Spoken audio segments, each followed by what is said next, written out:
I just got notified NOAA 18 is going to fly overhead. I'm going to give it a try old school style. I'm just going to take this and take my voice recording software, hit record, turn this on. 137.9125 is the frequency. Can you hear it? It's starting to chirp. Let's give it a whirl.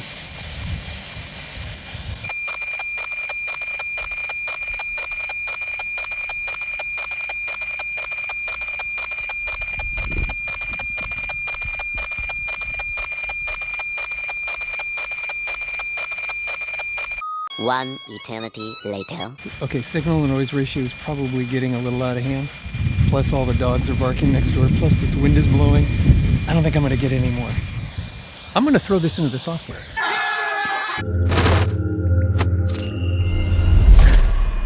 Okay, I've got WX to IMG opened up here just to get me started. I'm going to go down to Audacity. That's the audio app of my choice. I can do some quick editing in it. And let's play it.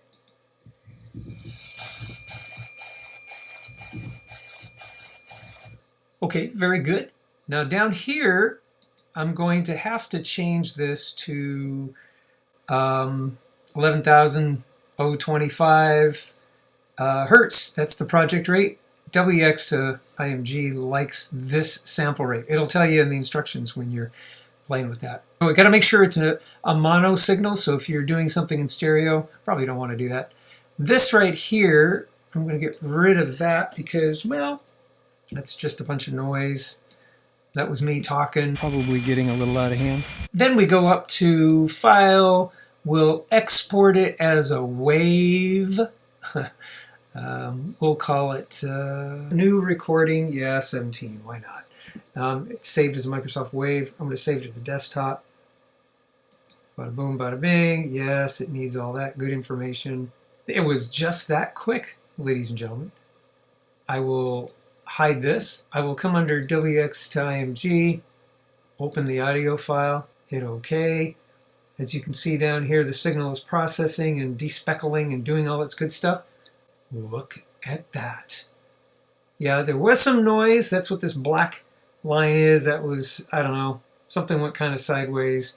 Here's some more problems, but that's the image right there. And as you can see, right there is the Yucatan Peninsula. Florida is stuck under, well, here's the Gulf Coast right in here. Florida is stuck right around here somewhere underneath a bunch of cloud cover. So that's where the satellite flew over, and that was the imagery I was able to grab. And this telemetry is slightly different. For some reason, I can't translate this into colors or anything like that, and I guess I'm not too worried about it. I'll keep working on it. But how about that, folks? That's what it looks like. I'm speechless. And if you know me, that takes a lot. I guess what I'm speechless about is I had been using this and then, plugging all sorts of cables in, putting it into the earphone thing here, plugging into my little video camera, audio input while I was trying. It was just crazy. And you saw what I did, right? That was it. Audio out through speaker, audio in through microphone, and just put it in dictation mode. And that was the image I was able to get off of it. And the other method, directly feeding into it, just came out cruddy every single time. So, what came in the mail the other day is this. It's a Brie antenna. The internet is kind of a buzz about these guys. I take a look at the Abri. Abri. This particular one is about 19 inches long, just shy under 19 inches long. It's tuned, I believe, if I got the right one, I bought the one so that I could use it with GMRS, and it's dual band. Now that I think about it, it's GMRS and MERS tuned. But that's close enough. It's going to be 400 megahertz-ish and 100 megahertz-ish tuning. And I bet you if I adapt this to this, I might get better reception, I think. Now, reception on a scanner, you know, I could stick a wire in here and I'd get some signal. But I want to kind of optimize it. So 400 megahertz band, which is where the NOAA 18, 15, and 19 reside.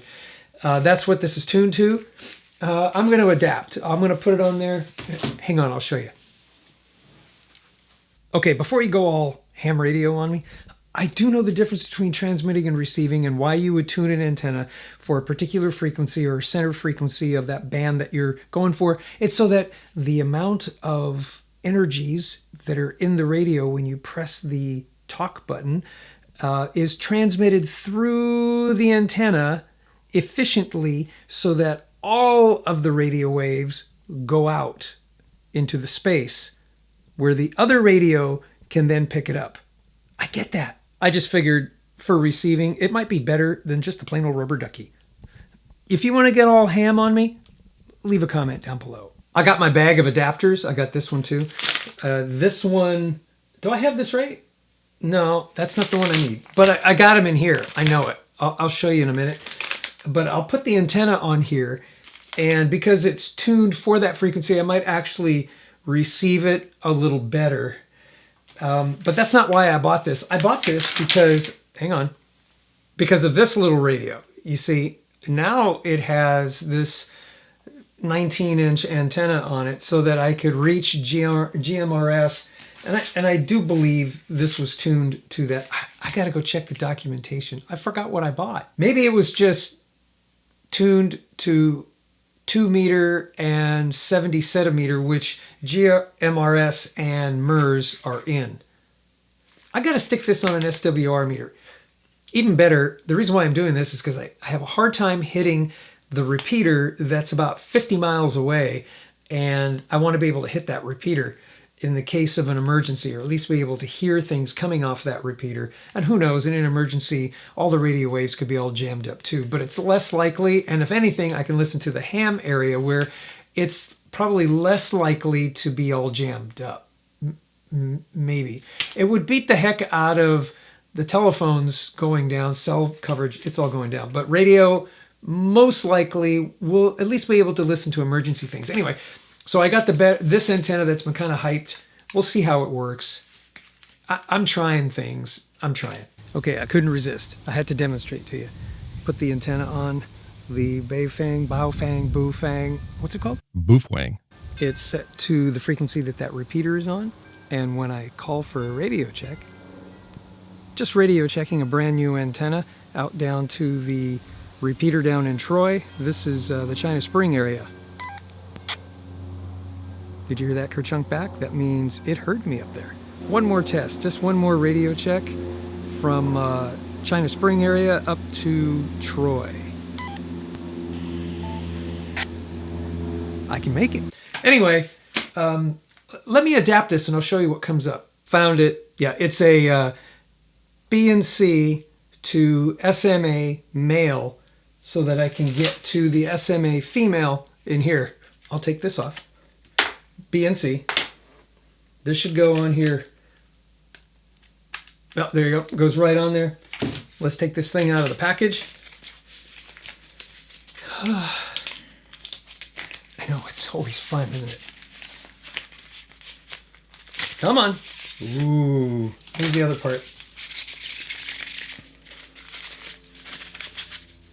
Okay, there's a, comes with this, and then you screw the flexible antenna. This is kind of a cool antenna because, no, I didn't break it. It's meant to be folded down so that you could pack it out.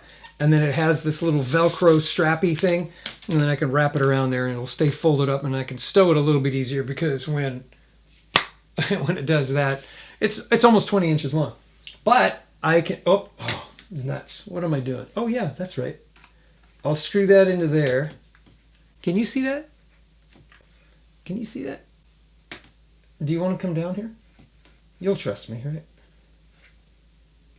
There. It's kind of precarious, but it should work, right? Theoretically. Turn it on. Oh, 438,800. That is a satellite. Yeah, 437,800. I think that is the International Space Station.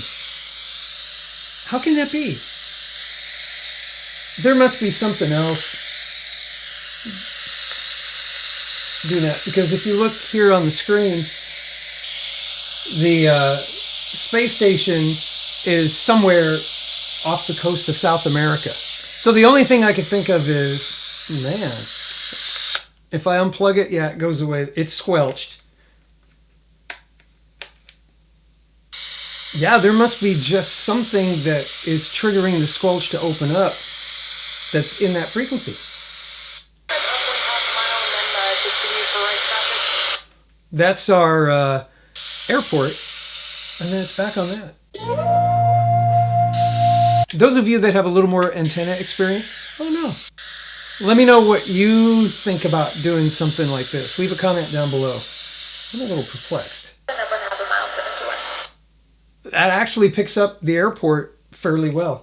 Okay, another news flash. It would seem that every time I put the abri on the scanner and I turn on this camera that I'm talking to right now, it would open up in the 400 range, and I would rifle through a few frequencies within the 400 megahertz range, and the squelch would unsquelch as if the camera was giving off 400 megahertz or something, or a sympathetic or something, because when I would turn off the camera, it would squelch up the radio.